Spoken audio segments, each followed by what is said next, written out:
Bank में से रुपया निकालो ए आपन बाबा, तबे रउरा हरदी चढ़ाइबे आपन बाबा।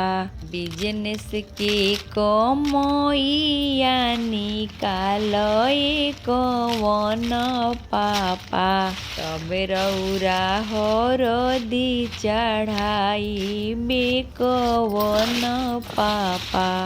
आजू के दिनवा पापा हउवे शुभ दिनवा हो, तब रउरा हरदी चढ़ाइबे कवन पापा।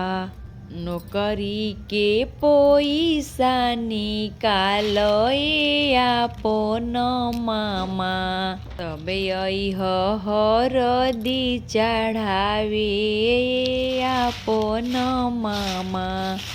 गोड़वा चढ़इह मामा, हाथावा चढ़इह हो, सिरवा पर दिह आशीर्वाद ए आपन मामा। सिरवा पर दिह आशीर्वाद ए आपन मामा।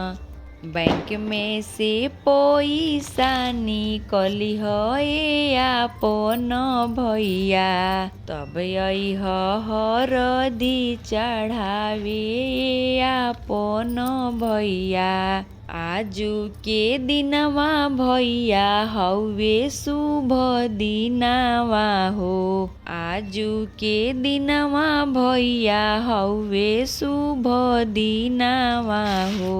हरदी चढ़इह मनवा लाए तुहु भैया हो, हरदी चढ़इह मनवा लाए तुहु भैया हो।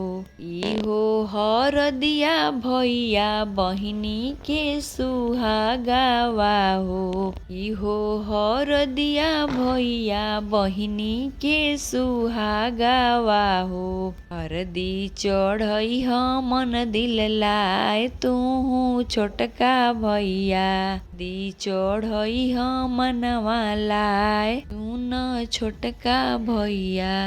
नौकरी के कमैया निकलिह ए छोटका मामा, तबे अइह हरदी चढ़ाए छोटका मामा।